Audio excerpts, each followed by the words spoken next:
All right, Roundtable. I'm your boy Corey G. That's at Small Arms Danny, at Trey Speed, and the graphic gangster himself, Cole Susak. Special guest, Jacob Emery in the house. What's up, Jacob? How we doing, guys? What up? Man, I'd say this is long overdue. It's been a long time. It's been a long time. Yeah. So, been in the gym with Jake for a long time, part owner of Max Effort, bought out a big-time business. We're going to talk about, known him since he was a pretty young dude out here, looking jacked out here in the streets. And what's been amazing is the transformation as a person, as a businessman, as a lifter. We lifted at Westside together. We've been off and on, our paths have continued to cross. And I think we had just done a field trip with the Max Effort team to Jake's place so he could show everybody around so you guys could actually see what he's managing. I'm super proud as his friend and his business partner to have him on the show. He's listened to the podcast for years, and now he's in the video. There we are. How's it feel? Good. I'm glad to be here. Yeah, it's been cool. a long time coming. Where do we start at, Jake? What do you think? Let's talk about, usually when the guys come through, whoever it is, it's like we've had what was our first interaction, I guess? About 15 years ago, Calvin Miles, old trainer. Oh, that's right. Yeah, Calvin Miles. So Old Advantage Club, you and him were doing. He did a bodybuilding show. Yeah. Yep. And he was my trainer, and he introduced us. And how old were you then? 17, I think. So I was young and green. Yeah. And pretty much insane. So, and I don't think that's changed, well, but that's maybe okay. not, yeah. So he introduced us, and I started selling vitamins for you. That's right. Whatever the scheme was that you were in at the time. Yeah. One of the MLM things. Yeah. Love it. Took out my life savings to sell them vitamins and ended up failing miserably. It's horrible. I was not good at all at sales. Yeah. So didn't have a network, didn't have anybody. This was before social media really popped too. So it was. You got to figure this is probably early 2000s. 2005. Yeah. 2006, Okay. Yeah. Got it. Yeah. Do you remember the name of that MLM? Which I'm not sure which one Do you that remember was. what it was called? I'm just curious. It was like a gel. Oh, Agile. Yeah. Yeah. It was how we got the muscle gel. Little vitamin packs. Oh, that's right. So that evolved because I learned that from that business, and then we used it in MP, which we were ahead of the game because it was collagen protein and no one knew what the fuck it was. Now it's wildly popular. I was like 10 years ahead of that. But when you get in those projects, when you're young and you don't have a network yet, that's kind of why MLM is good and bad. But the sales part you can learn from it, and that's what I like the most about it because I was like, God, you got to really fucking hustle to make this work. Right. But then I realized I didn't want to be the person in the MLM. I wanted to be the person owning the company. Exactly. Yeah. And I realized at that point I was horrible at sales and I had no network. So it did not last very long at all. Yeah. Well, you obviously, I think when we first met, I thought you were going to be in our industry. Me too. Because you wanted to compete. Yeah. You had good build. You were always in the gym. So fast forward to, we're around each other quite a bit. And my memory of you, Jake, was this was what my perception was. And you can tell me whether it's true or not. I don't know if I've even said this to you before, is that you had all this potential. You'd show up for a period of time and then I wouldn't see you for a period of time. And my perception was that you'd be running with maybe some of the wrong guys for a little while. This is totally not something I even know for sure. And then you kind of get it back on track and then I'd see you for a little while. And then I always think, and that's when I think that day came up where I finally said, dude, I see all this potential in this guy because I know it's there, but what are you really doing? So is that accurate at all? Dialed it in. Yeah, that's exactly it. So when I was young, I got in a ton of trouble all the time. Parents got divorced when I was young and I acted out on it. I had the opportunity because of the separation. I had time and, no one was really watching what I was doing. So I did whatever the hell I wanted for years. And then, I'd be training good for a few months. And next thing you know, running with the wrong people for a few months and then back and forth. Exactly what you said. I could read that on him too because I was like, man, he's fighting it. You know what I mean? And that's what it felt like. Yeah. And it was always that, Calvin took me under his wing. He's like, man, you got so much potential. You need to put your time into this. And I would. I'd get dialed in, maybe prepping for a show, doing whatever. Next thing you know, I'm out again. Out drinking, doing whatever, acting wild. Yeah.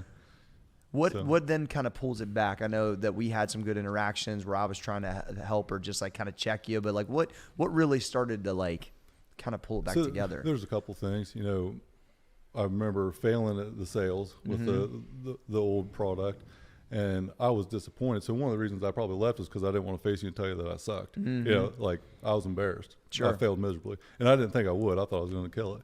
So I failed, and then I'm not training anymore. And I'm out of town. I'm working in a hotel room, And I'll never forget this. I walk in my room, I have Spike TV on, and I hear this voice. I'm like, man, I know who that is. Like, why do I recognize a voice on the TV? It was fucking Corey. Training Rampage. He's training Rampage. And I didn't even know about MP at the Spike time. TV. So I'm like, Yeah. and I was like, this dude, left, went and started a supplement company. And I just failed and got out of it. I bailed. So I was almost like ashamed. But then that let something under me. So I started coming back to old school probably a couple months after that. We were talking about this morning because I didn't know that part about him seeing me on TV or whatever. And I told him the Rampage thing is so funny because I love Rampage to death. He's actually a fucking character. But I was miserable when I was training him because he was so fucking lazy. I mean, so I would fly to Denver twice a week to train him for the John Jones. Yeah, it was the John Jones title fight. I thought that would be the pinnacle of my career, and I fucking hated it. But it goes to show that, there was a lot of people paying attention, and I was in it, so when I committed to Rampage. I mean, fucking Rampage would go to Target, buy M&Ms, and eat them in the break room with the fucking employees at Target. So when I went to Target by my office, they're like, hey, where's Quentin at? I'm like, well, he's done with camp. They're like, he would just buy candy and then just sit in our break room. Jeez. So and cheat on his diet. It's a fucking mess. But so when you come back home, because you were working you were not underground but in ground, right? You were working in pipeline business already at that point, right? At that point, yeah. And then you came back and came to old school. Came back. Well, I got laid off for the winter, so it used to be almost like a seasonal deal. Now we're pretty much full time. I mean, there is no shutdown period. But then it was 3-4 months in the winter. I'm at home, so I was training with the morning crew, and then I think about 10 o'clock I was training with Dustin. I was boxing, and then 3 or 4 nights a week I'd do jiu-jitsu at night. I wasn't working. That's kind of like Tyler Galbraith a little bit. That's kind of how it is. So it's the same kind of setup, yeah. And then that's when I was in there. You knew I was in there all day, and you're like, what the hell are you doing with your life, man? What are you going to do with yourself? I'm like 20 years old. And I'm like, this dude right here. But it was a reality check for me because I knew he was right. And I didn't know what I wanted to do at that point. Yeah. But it really was kind of like the turning point for me. Like, I'm going to be a lazy piece of shit, or I'm going to figure out what I'm going to do the rest of my life and make something out of myself. Well, you obviously weren't lazy, Jake. That's the thing, right? And so it was like you just didn't, and plus you were so young. And when I said that to Jake, I was thinking because I was like, this guy's going to be doing what we do. He's going to be a trainer, bodybuilder, whatever, because I saw so much potential. I didn't realize I was like saying something that would be just overall like kind of a check. I do that kind of random shit all the time. So I always feel like that's awesome that in that moment that made that much sense to you. But that's why I think I try to like kind of jab at people when I know they could be like a lot better than they are because I can see it. And a lot of people need that accountability. Yeah. Just like a couple months ago, we get the gym moved and everything. You're like, you going to start training with us again? I'm like, yeah, I might. And you said, well, it'll take me 2 weeks to set up. And then Sunday, you're like, hey, 4 a.m. tomorrow. We're good. We're ready to got the high rock. school kids in. I'm like, shit. I told my wife, I said, Corey just told me I need to be there. Can't really tomorrow. get away with this one. I hadn't been training very much. Not having a crew of people, obviously, changes everything. So I was pretty much doing it on my own. And I told her, she's like, you need to start training for at least 2 weeks before you go back.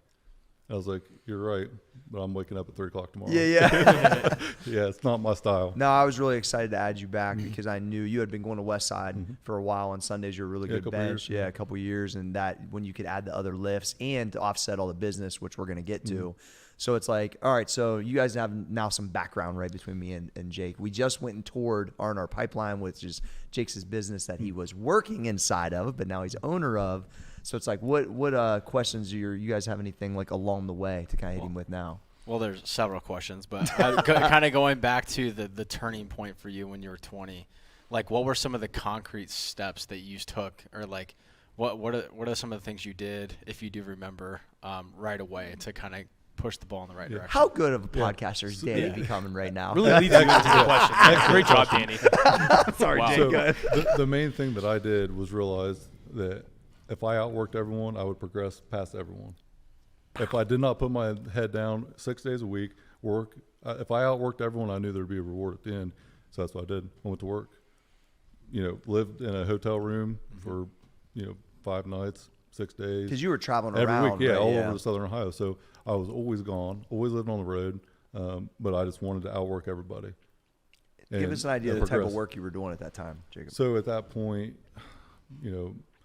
plumbing houses, doing, putting pipes in the ground, kind of operating some equipment, but mostly labor at that point. Okay. Within probably 2 years, I was running crews, 20, 30 people.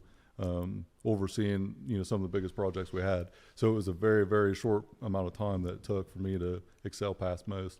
And kind of like what I mentioned earlier, I worked harder than everyone, but much smarter. So it was more about the efficiency with the hard work that, what I could do in 8 hours, someone did in 12. So I had extra 4 hours to excel that much more. And that helped a ton. Fuck with That evolution's super important to understand. Well, and think about how fast the switch was. You're talking a 2 or 3 year period of time. He goes from kind of not really running the right track and doing the labor to then running guys that are, basically like way older than you. Much older. Yeah. Been doing it longer than I've been alive. Yeah, that's I got told crazy. that all the time. Yeah. Where did like the efficiency mindset start? Like, where does that come from? Is this something natural to you, or? To some degree, but a lot of it was seeing the old school guys. And Corey, you probably ran this into mine, where it's a bunch of cowboys, go break your back every day. It wasn't like, well, I can have this person do that because he's better at it. It was, I never seen that. It's basically just put your head down and work. So I would work under people, and what certain people were lined out to do didn't make any sense. So for me, I'm looking at it, I'm like, why the hell would you do that? Why wouldn't you have this guy do this, that guy do that? And then it just didn't make sense to you. It didn't make sense, Yeah, and it wasn't efficient. So I basically got really good at managing people. Knowing what their strengths and weaknesses were, and then putting them, in the position that they're strongest at, and it just excelled. And we really didn't have a project manager structure, but after a while, I was running jobs, and normally your foreman would be like the top dog on a crew, and that guy still works on the ground every day. And I was more like the organizer of the people, so I put people in the best position to be efficient, and it took everything to the next level. It's like management 101. So how old were you doing this? Probably 22. And how was that tough? Because obviously the guys you're working with are probably much older than you.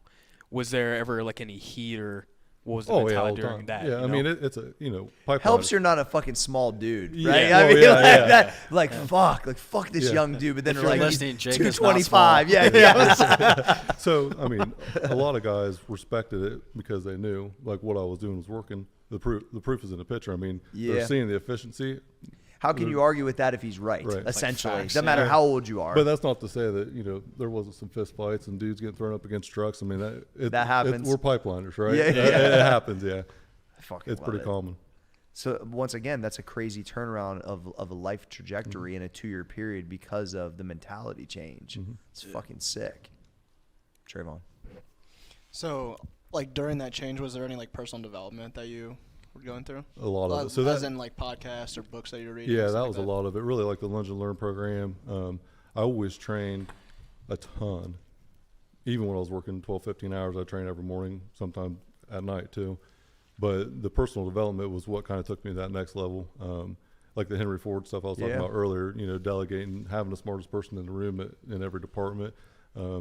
Really learning about other ways to be efficient is what kind of helped me along that. Listen to different podcasts, different books, reading different books, every night, because I'm in a hotel room by myself. Every night I'm, reading a book, I'm listening to something, I'm getting better. And as I did that, building the people around me and the personal development took it to the next level. I think that shit just makes you when you're making these decisions, they just seem more clear because you're just you're sharper when you're dialed to that every day. That I think it makes and honestly, in that profession, that's probably not something it's not common. No, not at all. It's kind of like a diet. If you're good on a diet for 4 or 5 days and then blow it on the weekends, Monday you're starting back over. It's the same with personal development. If you're only doing it 2-3 days a week and then laying off it for a couple of days, you're kind of going back to where you left off at or where you started at. So it's easy to get out of that if it's keep every that day. Consistency.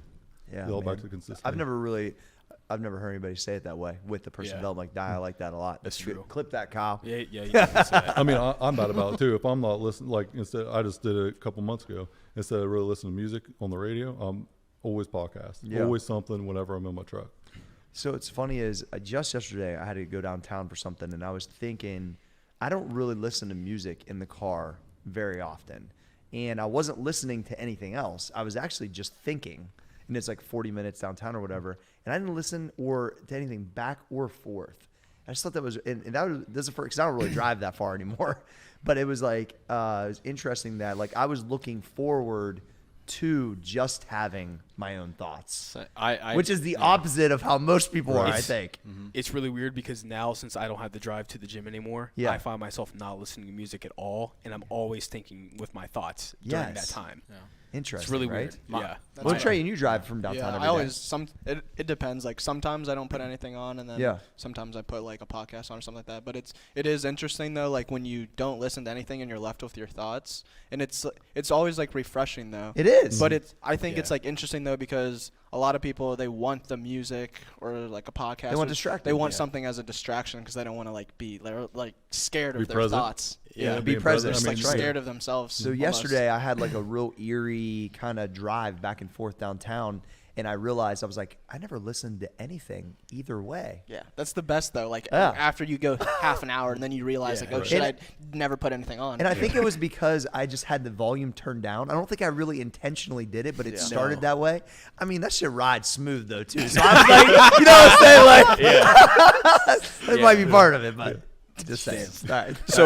So you mentioned Henry Ford. Like, what was it about Henry Ford that locked you onto? So- Was it like a book or what it was was it? the Legacy movie. Corey sent me this, I don't know, 4 or 5 years ago, and it was a Legacy movie for Think and Grow Rich, I think. Yeah, yep. And it was Henry Ford on there, basically had a scenario where the Washington Post called him an uneducated coward or something Yeah. of that sort. He sued him for like $1 million and ended up going to court, and the guy asked him It was messing up some of his business deals, right? Yeah, it was hurting him. So, the guy was asking a bunch of questions that were out of the textbook, and he's like, I can't answer all these questions. I don't know.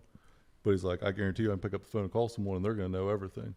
So it was kind of that mindset of, the team around you and, accounting, all the different departments in a business. I don't want to be the best accountant. I want to have the best accountant. I don't want to go to Harvard. I want to hire someone who went to Harvard. And that mindset was huge for me. I watched that probably 10 times. Once so I you seen can hit that the one. button and find I the think person. understanding that you're not going to be the best, it's impossible. You have to be, and that I've learned that so much by MP because I just realized we did not have the talent that we needed to scale what you're scaling right now. And I knew where my talent lied, and I got better at these other areas, but it's impossible to be great at all that stuff. You can't do it. Right. You're not built that way. Why focus on a weakness? Correct. Why somebody else, it's when- their strength. Hire someone that's already Yeah. good at it. Yeah. That's kind of been my mindset ever since. And then our evolution of the business, we built a team around us. It's amazing. They're the best. I mean, can't say enough good about our team.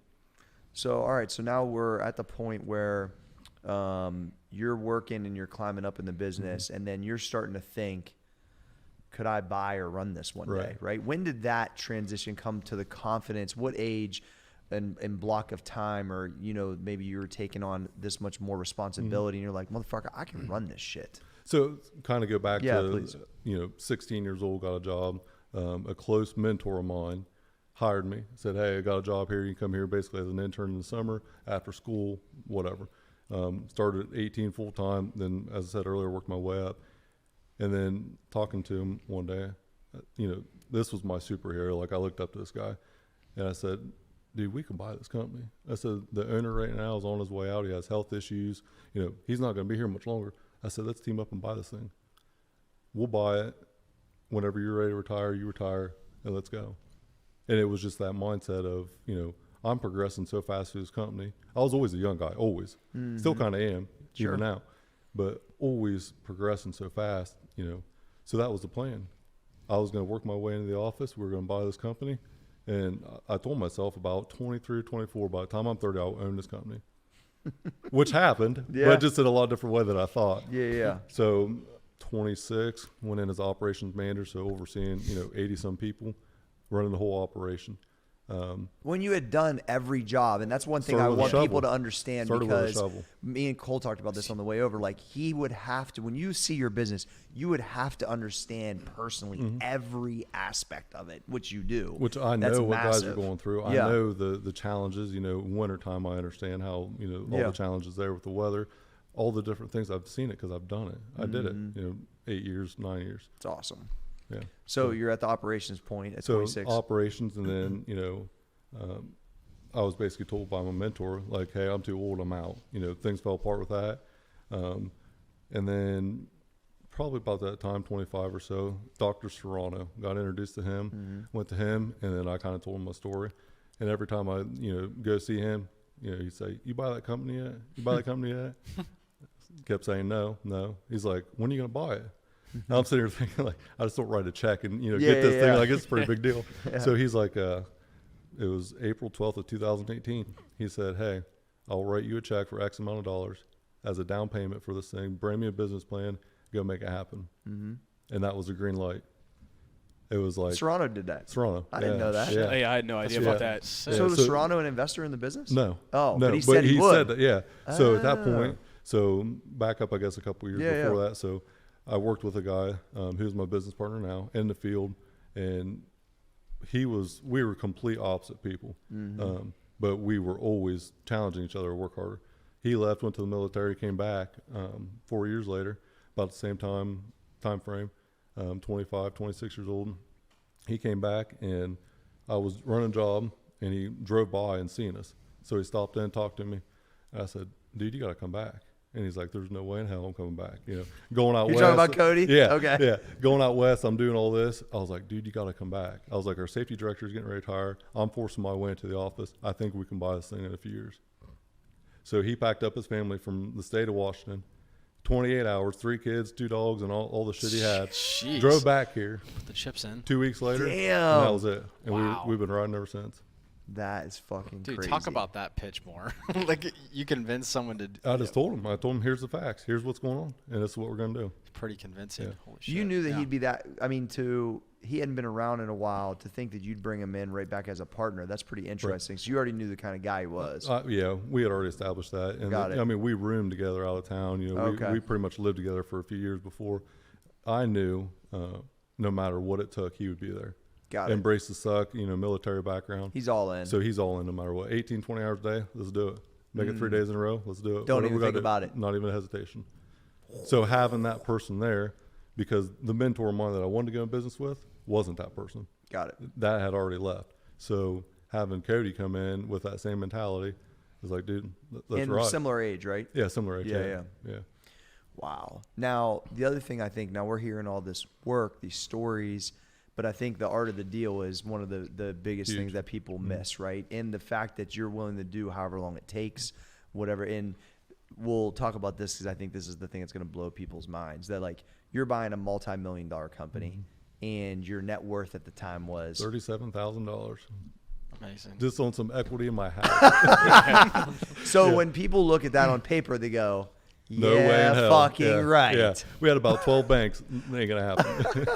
Told us that. Right But to the our face. structure of the contracts and the assets and, the possibilities and the restrictions and, like, 402 days you mentioned, right? That it took to get the deal done, and some really quality people in the room, your lawyer, and, like, the perseverance of the no's and it's like, that's exactly what it takes to pull off some shit like this. That now is opened up a zero cap, not like the one you put on Instagram, but like the real one, Right. you know what I mean? Of availability of revenue and opportunity, and maybe sell this thing one day, whatever it is. So it's like, talk about, like, embarking on, like, okay, most people don't think this is even gonna happen. Right. So that day, April 12th. And Rick probably didn't believe it when you told him. Oh, hell no. Like, not the guy even who, close. yeah. Not even close. April 12th, 2018, Serrano gave me that speech. Yeah. Said, I'll write a check for X amount of dollars, right? Which was a large sum of money. Sure. He was probably completely full of shit, and he didn't even remember that until I told him about it. I was going to mention that, Yeah. but we'll let that ride. Right, That's yeah. part of the story. Doesn't So, matter. It helped. No, it helped. So I left Serrano's. I called Cody. I said, talk to Rick. We're doing lunch. We're going now. Right now. Fuck yeah. All gas, no brakes. Nothing stopping us. Let's go. We met him and told him, Rick, we're going to buy our pipeline. And he said, that's cute. Okay. Yeah, That's right? cute, little guys. Yeah, yeah. He said, I'll tell you what. He's like, I'm going to put it on the market. I got to get all this ready anyways. I'll give you the opportunity. You structure all the evaluations, all the different things that go in that deal, and I'll give you a shot if you can make it happen. So that's April. That's all you need, though. That was it. Yeah. We went to his house for the High State Michigan game to the end of November, and we already had a bank locked in for the deal. His wife didn't even know the company was going to be sold. Well, because he really didn't believe you. He That's didn't believe why. it. We had a letter from the bank, a commitment Yeah. from the bank, and our original closing date was December 31st. So a month after this, the business is getting ready to sell, and his wife was like, "What are you talking about? Deal?" Yeah. And I'm like, we're going to buy the company. And she kind of looks at me and starts laughing. And I said, I'm here to tell you, you better find something for him to do because come January 1st, he's going to be unemployed. And I walked away. That's all I said. I walked away. That's fucking amazing. Right. That's epic. So a week later, the bank that was, going to support us dropped us. Mm-hmm. We had to start from square one. So we went through a gauntlet, 10, 12 different banks coming in, 2 30-year-olds, no net worth. We're worthless to these people. Yeah. And the bank. That's the worst fucking feeling, by the way. Yeah. Because you know that you can make it happen. You just got to have one person believe in you. And that especially when you know deep, right? And you can't make them know it. And most bankers aren't entrepreneurs, so they don't really get it. They're really pushing pencils. And they have a box. Exactly. And we were so far. You ain't checking none of the boxes. No, so far outside of that box, it wasn't even funny. And our attorney made a call to one bank and said, "Hey, got a couple guys." How'd you meet Jim? So my father-in-law's boss. Okay. Owns a company in Columbus. He was speaking at an event, and I stayed after to talk to him, introduce him. He had bought a company, third generation, but he bought a company off his dad. Mm-hmm. So I'm like, man, I got to find out what this dude did, the structure, because I researched him. I knew his backstory before I talked to him, and I was like, where do we start? So you searched him out? I was at the event. Yeah, I waited like an hour after he got done talking, and I went up and talked to him, introduced myself, and he put me through a gauntlet of tests. Email me at 2:37 a.m. on this Thursday. I'll let you know what my schedule looks like. Oh, I'm going to Mexico for a month. I'll call you, next week. So he put me through a test. I checked every box and then sat down with him for probably 20 minutes. Changed my life forever. I learned about evaluating a company, EBITDA, all the different things that go into the multiples, what you need to know. Sure. And it completely changed everything. And then he ended up introducing us to Jim. Got it. Yeah. So you met that guy that introduced you to the guy that could help put the deal together. So this guy's dad and Jim were close. So he connected the dots. That extra, but see, that's the thing is that extra, like, I need to know that guy. I waited an hour to sit there and talk to him until he was done. Everybody was gone except for 2 people, him and the person he was talking to, and I waited till they were done to talk to him. Because I just knew in my gut, he was the main speaker, right, of this event, It was a pretty big event, so I was like, I know I got to talk to this dude. I don't know why. But think if you don't. Because Jim's a major part of how that got put together. Mm-hmm. Miss every shot you don't take. Yeah, it's true. So, and I was always kind of that dude. I wanted to always, been to different companies, going to seminars or whatever. And the top dog in that room, I'm going to introduce myself to, just because I want to. Yeah, I always feel like I need to be friends with all those guys. Absolutely. Yeah, go after the top dog, shake his hand. Yeah. So, fucking love it. What do you think, Danny? Yeah, so it goes back to something you said back at your place when I asked you if you got stressed. Mm-hmm. You say you don't get stressed, you get pissed. Mm-hmm. Obviously you probably went through the whole spectrum of emotions during the gauntlet of going through the banks and the whether you had stress at home or whatever's going on. Like, how did you manage that? So Corey can relate to this. I had a bad day, right? And it wasn't a normal bad day. So my best friend got diagnosed with cancer probably 6 or 7 years ago. Had beat it. Everything was good. Sitting down, having a beer with him because it came back. He's telling a group of people, cancer's back. Got to get surgery done on my liver. 50-50 shot. Don't know what's going on. Get a phone call from my wife. Her brother passed away in a car accident. 21 years old. Gone. That was it. That opened my eyes for 2 weeks where I was there. So raw, so emotional. That was my bad day. Every day after that has been a good day. So it doesn't get any worse than what that feeling was like. So to be stressed about business doesn't happen. There's no emotional stress about business. I get wore out. I get pissed. But as far as stress, I'm blessed to do what I do. I'm lucky to be here, and I'm happy every day that I can go do what I do. So, that was a real perspective. That turning point. Completely. Yeah, that's amazing. And that just changed everything. Like, best friend's got cancer, and he's still fighting to this day, still kicking ass. Brother-in-law's gone. Every day, if I don't wake up, if I don't do better, then I'm wasting talent. I'm wasting opportunity.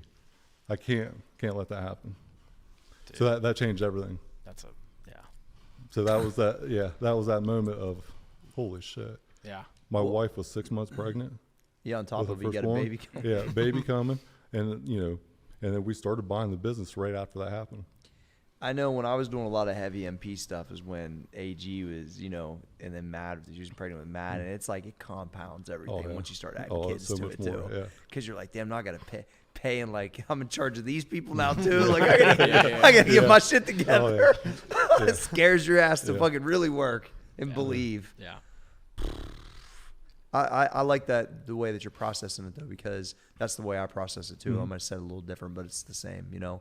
And I think it is. I'll get pissed, and because I've always processed stress relatively well, but I've always processed it better since those occurrences like that in my life too, for sure. I mean, some things that, you know, Cody and I go through on a daily basis, people, I mean, would stroke out by 11 o'clock in the morning. Facts.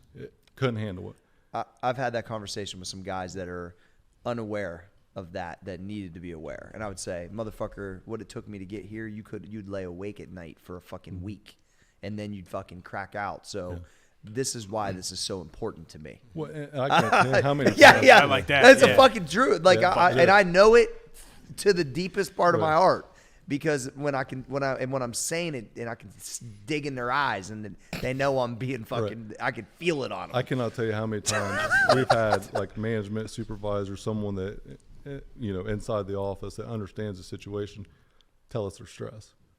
I'm like, you're stressed? I'm not even stressed about this situation. You're stressed about it? Like, how does that even happen? You know? Yeah. It doesn't happen. So No, I think that I try not to really like go there very often, but when I have to, I try to make it really felt, because I think no one can really understand like going through unless you actually live it, right? Yeah. But I think when you can like get that emotion out to let it know like what it really took to get in this spot, and that's why you got to kind of take it serious. Like that's when it kind of gets me riled up sometimes. I mean, come home every night for 3-4 months, like, babe, this might not happen. We might be living in a cardboard box. Lose everything. So what? Yeah. I told Ray to cash out her 401. It was only like 15 grand. I had to pay the taxes, and then my house payment was like 1,300. So I had to cover for like 10, 11 months. Yeah. I was like, we got to go like this. She's like, that's my retirement. I'm like, well, shit, hope I can make a different retirement. Yeah. Well, that was interesting when you were talking about when you like could see like rock bottom, like when you're talking about that earlier. That was really interesting too, because I feel like not a lot of people see that, and like you had nothing to lose. And and that was the thing. You know, for 6 or 7 years, I'm living in a hotel. I'm grinding. I'm trying to save money. I'm trying to do all this. I've been on the floor for so long. There is no ceiling. That's how I look at my life now. I've seen that floor. I've laid on it for years. You know, there is no ceiling to success now. It's like no fear. I none. think that's none. actual like the way that I process calculated risk, because if I'm okay with what the worst case scenario is, I ain't got nothing to lose. So when I would literally my first gym, when I was at Ohio State, I was talking about this. Like, if it didn't work, I had only been out of the coal mine for like maybe 2 years. I was just gonna go back. I was gonna go back home, pissed, and work and pay the lease. That's literally how I processed. And I was like, I don't want to fucking do that, so I better make this shit work. And I didn't even process it. I had no plan B with this business deal. I told my wife it might not happen, but I knew 100% it was going to happen. There was never really a doubt in my mind. Now, the roller coaster to that point, you know, I questioned it sometimes, like, holy shit, I can't believe this just happened. But throughout the process, I never doubted. I didn't have a plan B. If it didn't work out, I'd figure it out. But did not have a plan B because I knew it was going to happen at the end of the day. What really gave you the confidence that when you got the reins, Jake, that you would know what to do with it? So I knew the company from the ground up. Yeah. I knew what the guy running the shovel was like. Back to the efficiency shit. Yeah, back to the efficiency, and I knew. And it was kind of that, you know, building self-worth or confidence, whatever you want to call it, over years. You played every role in the company. Pretty much everything. And so I knew it, and I just believed in myself. Because at the end of the day, if it didn't work out, you know, I lose everything, file bankruptcy, go get another job. Who gives a shit? If that's the worst that happens for what I'm going to build now, I'll take that all day. I'll take that risk every day. So it was just a thing of, I know I can do this, but it went back to the Henry Ford model. I got to get the people around me. Yeah. Because I'm a pipe guy. I'm a pipeliner. I'm not that smart. I'm not a business guy. Now it's a little different, but for sure. You know, at that point, like, I understood how to put pipe in the ground efficiently. That's some Tim Ferriss shit. Yeah. I mean, I just think you're just a big, bad, scary motherfucker, Jake. I don't know. Yeah. Sorry, that just came to mind. Did it? Was it the arm pump? Yeah. Just, you know, that's what I love. But that's what I love about our group in the morning, man. Like, you know, having you back in the 4 a.m. group, and then the guys seeing what you're accomplishing, to see how you are into the bar, you know, and struggling to get here sometimes because of all these crazy business things, because you're still up from the night before. Like, you know, that's part of what I want that group to be about, but still having that blue collar background too. That's why you know, you being representing in the morning, I think is really important. Yeah, so. and like I said, I know what that floor looks like. I know what it's like for bro. $8 an hour to run a shovel until you about puke every night. I've been there, done that. I did it for years. So I understand, you know, the grit, the grime, which now brings back, you know, my appreciation for my opportunity even more, because I know, you know, this dude's starting at X amount of dollars. I know what he's going through. I've been there. I just did it a lot earlier than he did, and a lot better. That's why I'm here. I mean, at the end of the day, that's it. It's just a fact. Yeah. The thing that where a lot of people, and I think it all comes back to confidence, but you just never sound scared in this entire process. So part of that bad day was 2 weeks of the most raw emotion I've ever had in my life. Sure. I thought that I understood emotion before that, and I didn't. By far, Severe hands down, death the like that worst, the changes. worst thing ever. Yeah. So after that, what is there to be scared of? I lose everything. Who gives a shit? Take my house. Yeah. I'll buy another one. There's a skill that's there anyway, and you know what you're willing to go through, and that's, I think, how I processed a lot of that. And part of, I mean, it's a thing for me that sometimes is a negative, where Cody's like, hey, we need to think this through a little bit more. Yeah, they always need that guy too. Yeah. So, you know, I have people in my life that are going to balance me out, but I will jump in to a hole, not knowing what's at the bottom if there is a bottom, and I'm not scared of it. It doesn't matter what's there. I will figure it out when I hit. That's just it. It's kind of like when Ramos told me, you're not going to die from this squat, so why not fucking unrack it? And I was thinking, You're like, probably. you're right. Yeah. You're right. Like, probably not. Yeah. I might not. Ramos lingo. So good. Yeah. Let's go to training for a second, and then we'll come back to what's going on now. Talk about your experience at Westside. I loved it. Because I think everybody and their brother, you know, most of us had, well, Cole's been there. You guys haven't been there before. I met Cole, Travis Mash there. That's right. Cole went there with me once before. Obviously, you went there a bunch. Like, talk about the mentality of being with the Sunday guys and just being around some of those legends. So it took me probably a year of Ramos calling me a pussy before I finally went to Westside. I'm like, dude, I will get buried at this place. Like, not going to happen. And then I think me and you went the first couple times. You went for a few weeks, and then them guys are really like the 4 a.m. crew. Yeah. You know, that group was some of the older dudes. Not much of them, you know, many of them were competing anymore, but some strong dudes. Kind of like a retired old guy crew Insane. of really strong motherfuckers. Yeah, you get some random 65-year-old dude walking in with big ass forearms, and he's benching 500 pounds like it's nothing. You're like, holy shit. Yeah. Crazy strength. So I learned a ton. I mean, my bench went up from 355 to 425 in probably 6 months. Just learning the technique. It was insane. Yeah. Just the technique of them guys. And just the overload stuff is bands, crazy there. Oh my God. Yeah. The bands and the variations were just insane. Well, and learning from George Halbert, who's legitimately one of the best bench pressers that has ever walked, Right. being the guy who runs the crew. It's insane. Yeah. Yeah, definitely whenever you go there, it's a wealth of fucking knowledge. It is. And they have great stories, and the intimidation factor there is fucking real. It is. And you know, you watch Westside versus the World, you see all this craziness. Like, it wasn't there, but there was a couple times where you're like, this dude just dropped 400 pounds, and Tony's telling him to get his keys and get the fuck out because he dropped a weight on his chest. And it's like, this is different breed. Oh, Like, it's definitely a different breed. Yeah. Get out. So, Yeah, I mean, I've seen dudes drop 800 pounds on their chest, you know, slips out of their hands, like some crazy stuff. So it was, you see, and I was actually spotting, it was my side, and the dude drops 800, it falls out of his hand, suicide grip. Which is, by the way, why they call it the suicide grip. literally. But even if he had his thumb around, it ain't It wouldn't stopping matter. 800. Yeah. And I seen that, and I thought, these guys He are literally crazy. could have died. Yeah, these guys are crazy. And he bounced up and did another set after that. I'm like, cool. That was that coal miner dude, right? Yeah. Yeah, the dude from back Yeah, home. Yeah.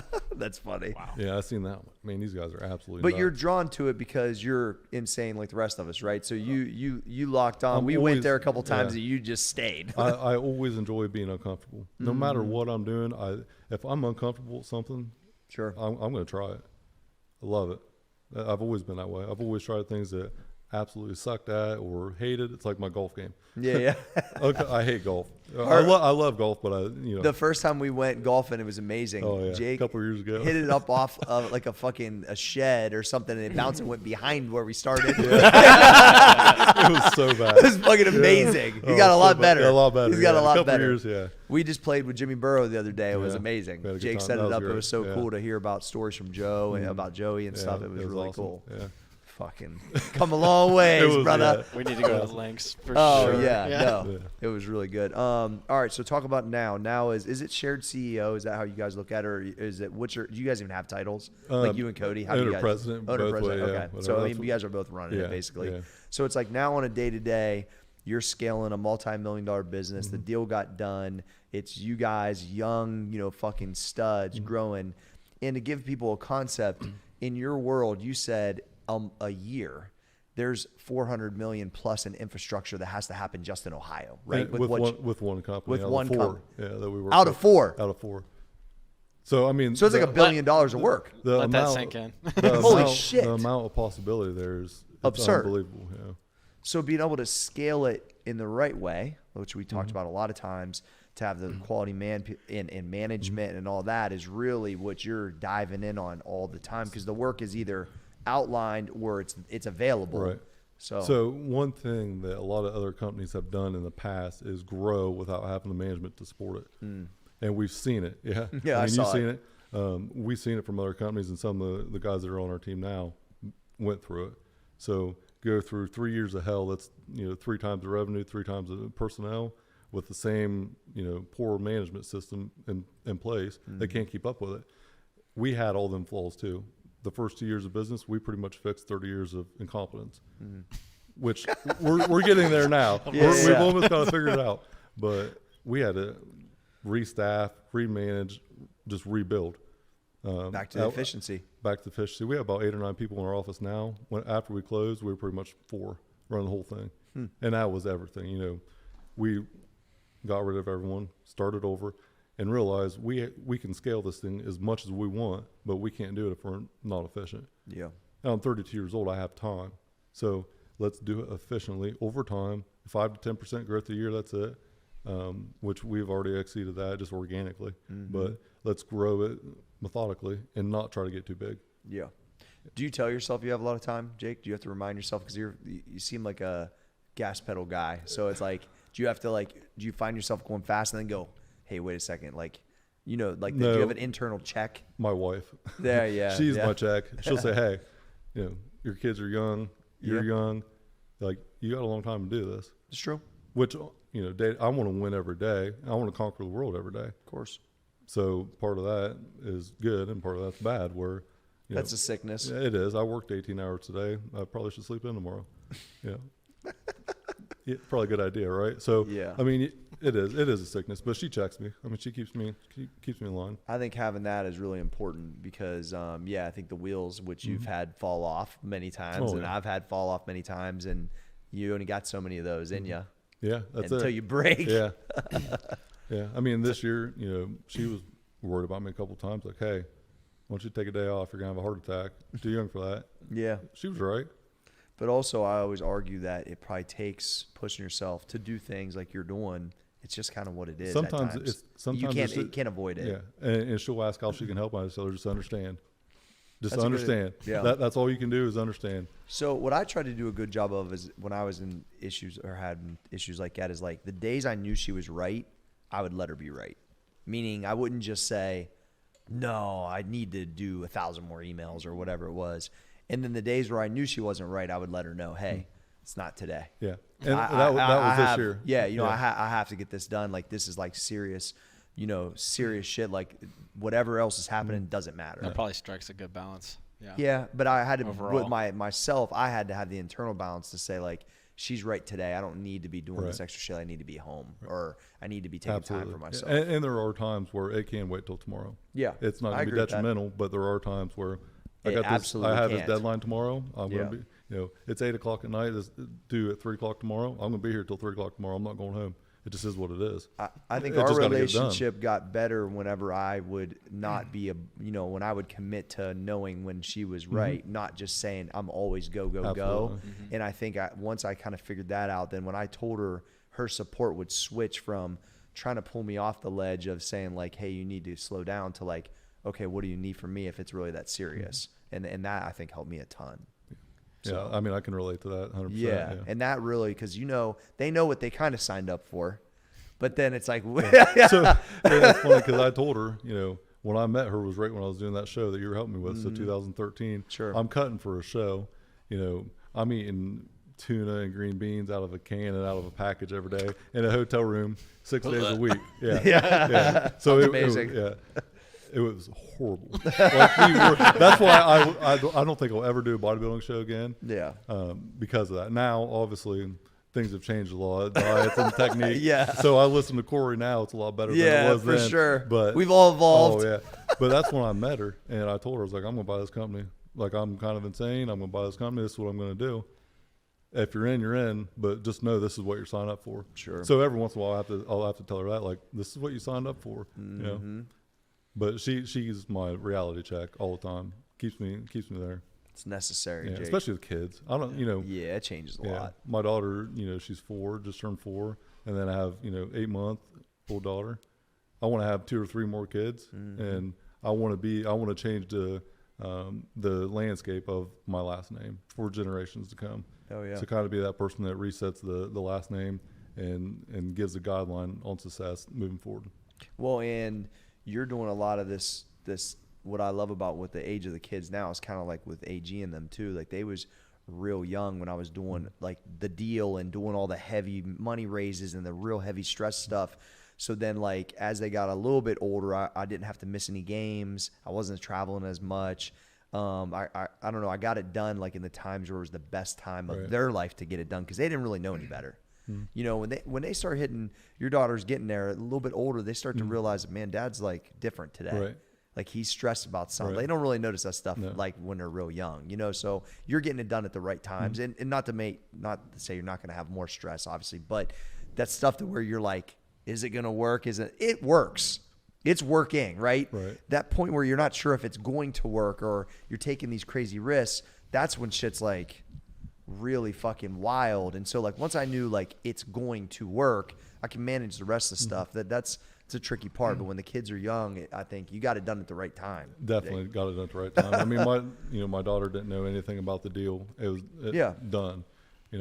She'll know the picture of us standing outside the building when we closed. Of course. Like, later on, that'll be, a staple for her to look back on and say, Daddy did this or did whatever. But right now, I take her to martial arts a couple nights a week, help teach the class, help her out. That's our connection. That's very, very good time to have. We kind of get that father-daughter time. Brought her in here Sunday. Yeah. She's running his squat videos. She's videos of me front squat. And she was pissed when I didn't bring her to the gym this morning. That's amazing. We'll wait till this weekend. That's funny. That's all she talks about. That's amazing. Building that bond now, and then as she gets older, get her introduced to business and common sense things with money that makes sense. So good, man. Go ahead, Jim. One more thing to touch on was it was kind of sidestepping, like, when you guys were talking about time and like the value of your time and how you think about that, just as like a overall principle, I guess. Because there's a few things you said back at your place. Well, I mean, the one that stuck out was like, I'm not going to step over the $100 bill to pick up the $1 bill. Like, that one like stuck in my head. Right. Or like, you're going to pay $20 to mow your lawn versus doing it yourself. Can you kind of talk about like, where was that always like that for you? Or so that's kind of been a shift for probably the last year, where it was always, yes, man, we'll go do this, we'll go do that. We're trying to take care of everybody, and almost like paying yourself first. We were taking care of everyone else, but we weren't taking care of ourselves first. You got 75 employees going and doing 15 jobs. 5 of them are low profit margin jobs, and there's another 5 available with a high profit margin. Why step over that $100 bill to pick up that $1 bill? Yeah. So it really just dialed in common sense. Okay, these jobs are X amount of millions of dollars, and this is X thousands of dollars. Let's move our resources to the ones that make the most sense. And it really just goes back to general efficiency is all it really was. And it was a huge shift for us, because we always wanted to diversify, get in different realms and do all this, but we were being too small-minded. Yeah. We were looking at doing the small things that a couple guys in a backhoe can go do for $10 an hour, where we can't operate that way. We're a larger scale than that. So we had to almost look at our value as a company and understand our worth and what it could provide. Well, when you come to the office, you don't think it's a couple guys in a backhoe. No. You know what I mean? Like, if you're taking a couple guys in a backhoe job, it would slow you down, right. I would think. Yeah. And there's a lot of local people that are willing to go do that kind of work. Yeah.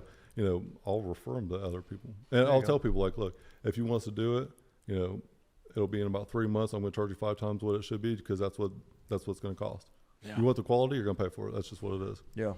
And know your worth. I mean, it's that mentality where them contractors just throw a big number out, and if somebody will pay it, sure, I'll do it. It's not for sale, but can be bought price. Well, it's like counterintuitive at the same time because like people feel like bad saying no to something, or they feel like they're doing something wrong almost. You know, I heard this, and one thing that resonated with me is just saying no can be a complete sentence. So someone asks you, "Hey, you want a slice of pizza?" "Nope, I'm good." You know, it's shut down. It's shut down. That's the conversation. That's so it. No is a full sentence. That's one thing that my old partner Brad said that was valuable. He said, "Gee, we're gonna have to start saying no more than yes. Mm-hmm. We're too big now." Yep. He said that you're a nice guy, and you want to, you're a pleaser because I was for a really long time. He said, "But dude, we're way past that shit now. Like, everyone's got an opportunity for us because we're so big and hot, and what the fuck's happening? Like, we have to say no more than yes." Mm-hmm. And it made a bunch of sense because I was struggling with trying to get everything going. It was like, this could be a great opportunity, but the timing or the money or it doesn't make sense. Right. So fucking no, it doesn't, and I think once I kind of locked onto that helped me a lot. Well, kind of going back, any business that, you have client base, you have main clients, you have main people that are going to provide you so much work. It's so much revenue guaranteed. And then you have a lot of outliers that are hit and miss, or, you got to chase money. We're not in that business. We're here to turn a profit. So we work for the companies that we have, and we'll entertain a little bit with other companies that we know, but we're not trying to outsource a lot right now that's not in our wheelhouse. We're going to get better at what we're good at and improve in that realm. I like that. We're not in that business. We're turning money. That's the one. We're not in that business. Well, it's like that 80-20 principle. Like 20% of your customers produce 80% of the revenue. Yeah, facts. So less headache for you too.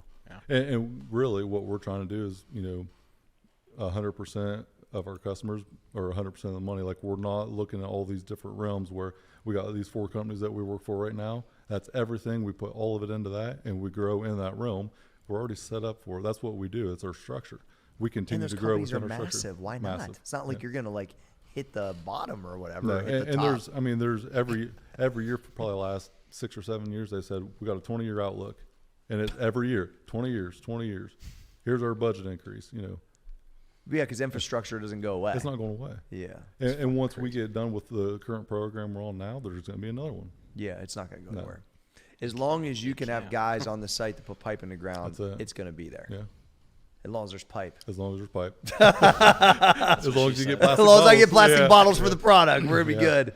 That's one thing we had in common recently. We were able to talk about in the morning. Supply chain, I can't get plastic. Yeah. And you looked at me and go, dude, I hope we can just keep getting pipe. It's crazy. That's a real concern, though. No. I mean, it's real. Shut down a business real quick. Yeah, and that's not even something you would even think about going into business, which is one of the curveballs that is a real thought right now. It's wild. Trey, got anything else, buddy? I'm thinking. I'm more curious on like where like the root of like the insanity kind of comes from. Yeah. I don't really know, to be honest with you. So like I said earlier, and maybe this was my perception of myself. I grew up, I always thought kind of lazy. I mean, I worked my ass off, but for what I look at now, I look back at myself like lazy. Grew up heavy, fat. There's part of it probably. There's part of it. So, I mean, I'm 14 years old. I'm starting diets. I'm dieting, at school. I'm going to the gym in the morning after school to get in extra work because I don't want to be that fat kid anymore. So I think that was kind of the base of it, where I was always kind of insane. Wake up at 5 o'clock in the morning, get trained before school. That sounds insane, right? Yeah. Well, that's what I was doing. Especially when you're in high school, or The only difference was most people were going to bed at 9. I was drinking beer till midnight, so it was counterproductive. You really had both worlds going on. Yeah. So I had that cowboy and angel both, all the time. There it is. So you think that's where you think when having some success and building confidence there kind of lit it up because you were able to kind of get past that? I think so. And, having the fitness realm was always like a release for me outside of the pipeline world. Anybody else in your family lift weights? No. Interesting. So you're the first one. Pretty much the first one, okay. Yeah. And it was kind of looked down as I'm growing up. It wasn't like, if you got enough energy to lift weights, you're not working hard enough. That's how it was perceived, because people in my family, and then I just didn't care about it. I truly don't care about other people's opinion. I truly don't. I'll respect, if I'm willing to ask for your advice, I'll respect your opinion. Outside of that, I got nothing for you.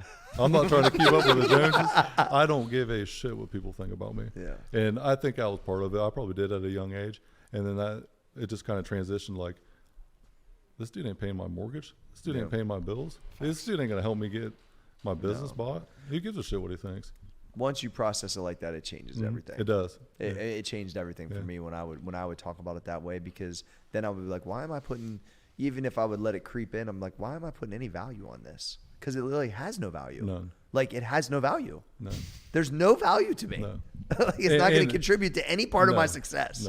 No. But it's only going to be negative. Correct. Because if you let it in, if you let it sink Yes. into your head what this person's opinion is, it can be negative and it can take you down quick. And then when it's regional, I would always say, my friend that lives in North Carolina, will he know who this guy is?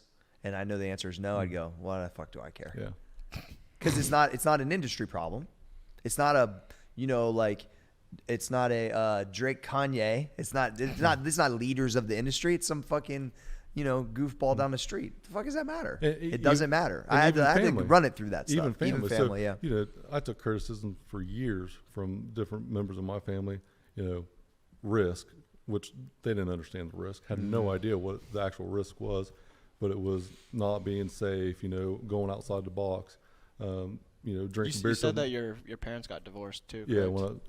when I was young. Okay. So that really opened up my eyes to the world. I thought that was like a huge emotional break in my life. Looking back now, it wasn't. How old were you? 17, I think 16. Okay, so I was young. I was in high school. So that's when I started, being wild. That's when at that all point. the that's when the makes sense. craziness started. Yeah, right in that time frame. So I wonder too. You looked back at yourself as being lazy, but the reality is you were working a crap load of hours. So that's where I think when Trey asked that, like, where was that switch at? Like, I wonder, because most people probably wouldn't have looked at it through that lens. I don't know if it was just the way I was brought up. So one thing, it was always a couple sayings was, if I ever said I didn't have time to do something, it was, what'd you do between midnight and 6? Were you sleeping? Because you had time. Sure. And then it was anything less than 60 hours is part-time. I like that. So yeah, that's like some coal mining shit they were, there. and it resonated with me. Where that's why I would laugh at it's 40 true. hours. Yeah. Like what? Like we had that What are done you in gonna do 3.5 days. What are you gonna do Wednesday after lunch?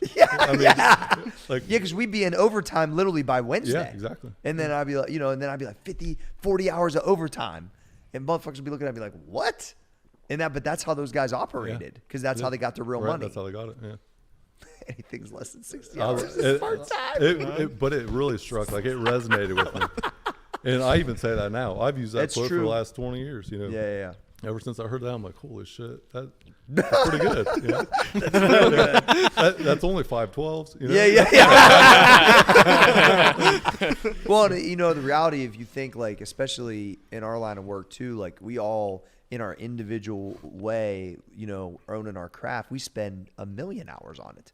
Absolutely. It's all day long, right? It never really turns off. Stops. So it's like you are putting that type of time in, even though it might not be a clock in, clock out like you're talking about, but it is that amount of time. I can't tell you how many times about 2 o'clock in the morning I get up to take a piss and I end up sending emails for a half hour because I thought of something on that journey in, that journey back out. And I got 5 emails sent out, and someone would be like, what were you doing at 1:35 in the morning sending me an email?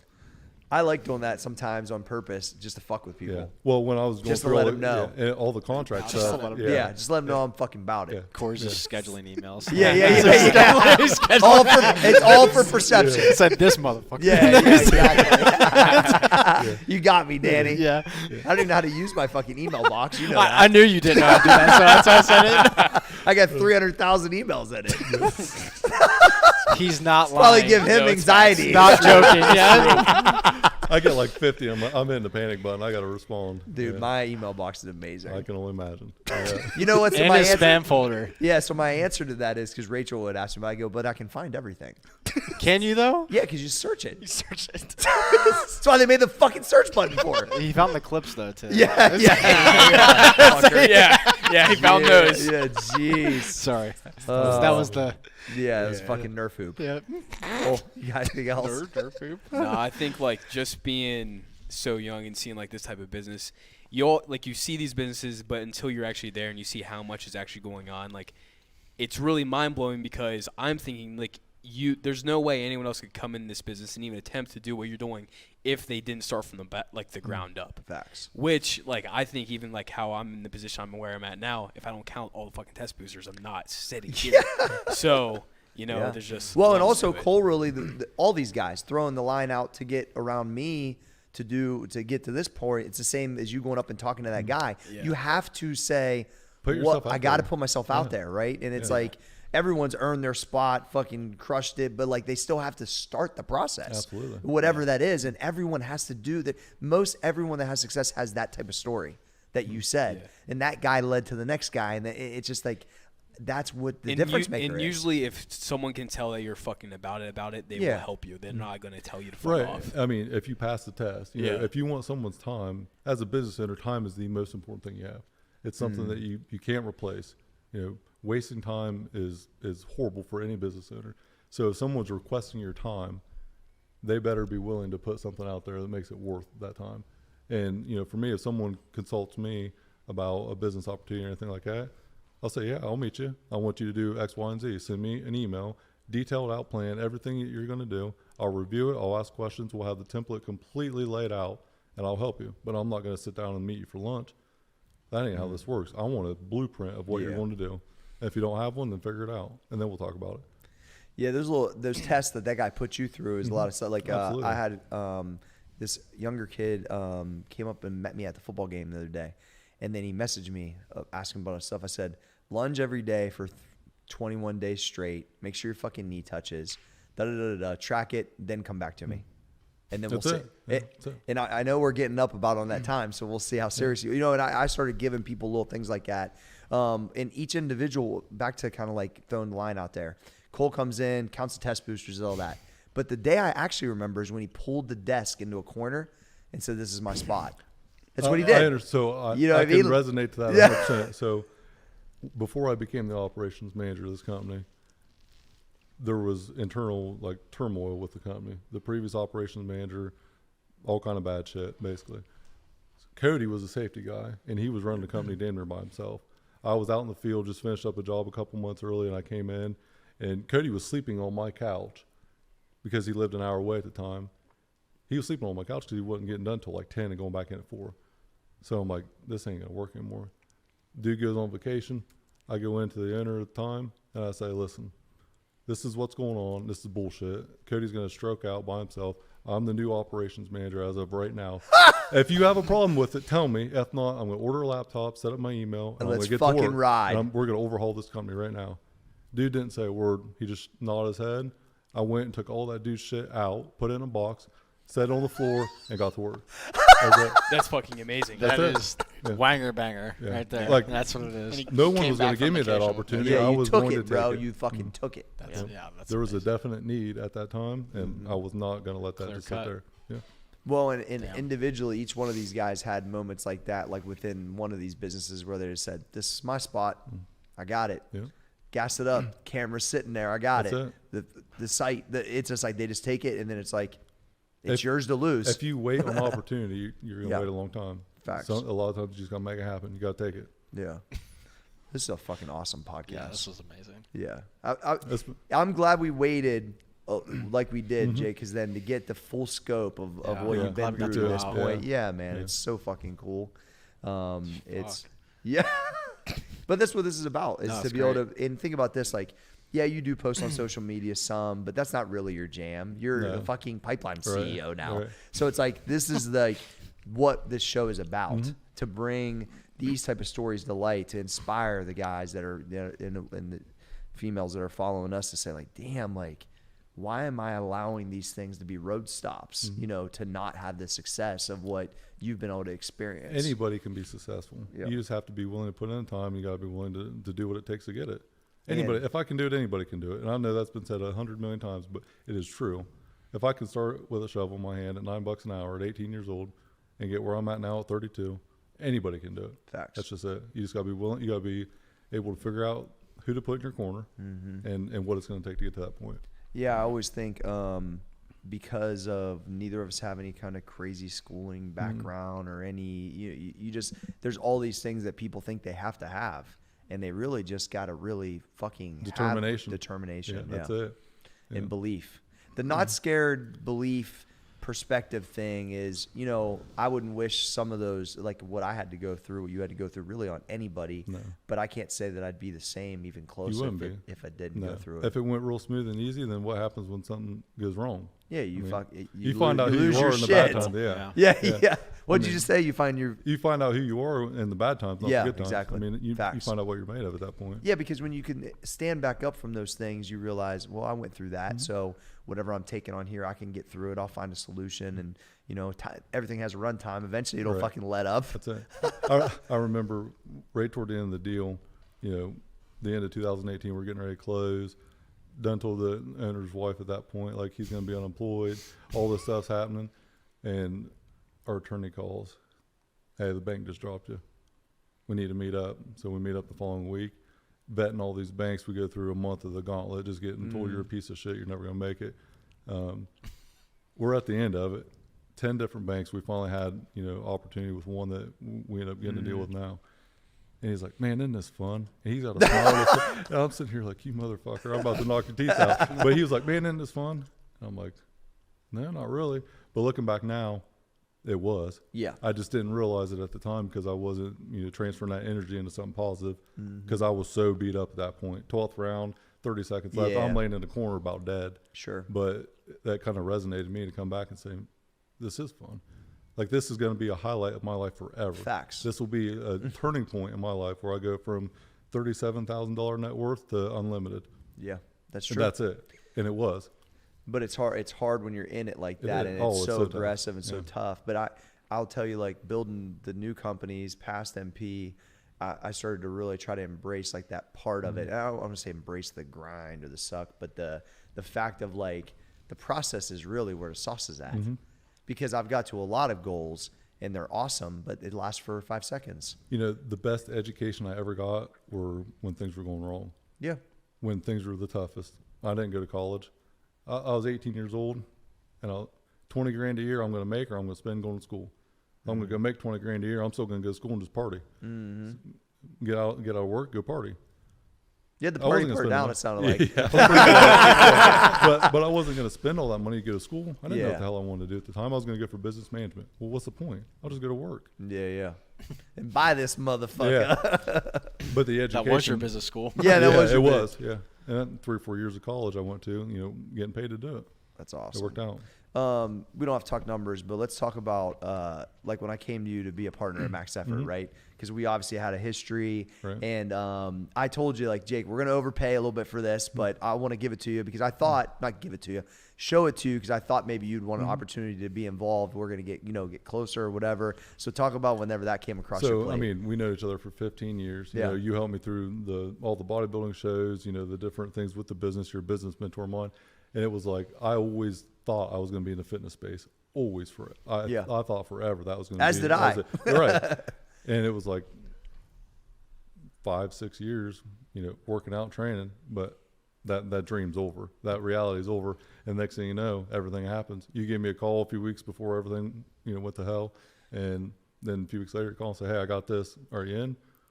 I was like, send me the documents. I'll wire money a week later. I think, like, you know, my attorney's like, you should really wait on the rest of this. I said, I'm in. That's no. At the end of the day, it's like, what's the floor? I write, you know, I wire this money. I don't get it back. That's the worst that can happen. Psh, sign me up. Let's go. No, it was cool to there's a couple instances like that where guys got to get involved that I really wanted involved, Jake being one of them. And just that then he still does have a piece of the fitness stuff. He's here all the time, especially now the facility's here. Like it's been awesome to have you on the ownership team. First thing, he's so intense, right? Is why like he's like, what do you need from me on a regular basis? I'm like, you run your company now. There is going to be things I'm going to have to come and bounce off of you. John Yule's the same way, and it's like I know I'm going to get a real response back. That's what I need. I need to know that I have you in my corner, you support it, and that was. But I love this first. What do you need from me on a regular basis? It's like because that's how he operates, and that's what that was my expectation. But it was like I was like, dude, you got so much going on. I just wanted him to be a part of when we build our thing to 8, 10, 12, 15 million. This thing's only going to get more fun. Right. It's going to have its challenges too, but it's exciting. It was kind of a life changer for me to buy into Max, but also get back with the 4 AM crew because I was training on my own, few days a week. I didn't have structure. I wasn't really that dialed in. And my business levels went up so much since I came back. Yep. Just because of being around dudes that every day there's accountability. Yeah. When you hold yourself accountable all the time, it's really difficult to keep progressing. When you got a group of dudes, it makes a huge difference. That was a good switch for you. It was, yeah. That's awesome. And I needed the structure back too. I was not waking up at 3. I was maybe waking up at 5 or 6 or 7. Such a fucking slacker. I know. Sleeping 6-7 hours a night. But having that structure back. Yeah. Just even like the camaraderie of chit chatting a little bit more than we normally would, because we would text back and forth, but seeing each other almost every day, like you said, that just changes a lot about the operation in general. Absolutely. Pretty cool. Yeah. Anything else, guys? What a fucking great episode. Where can people find you out on social? Jake? Jacob Emery 44. That's on IG. There it is. That's the only one I'm Lock active on at all. Yep. Hell yeah. I'm your boy Corey G, at Small Arms Danny, at Trey Speed, and the graphic gangster himself, Cole Susak. It was great having you here, dude. Appreciate it, guys. Yeah, man. All right, we're out.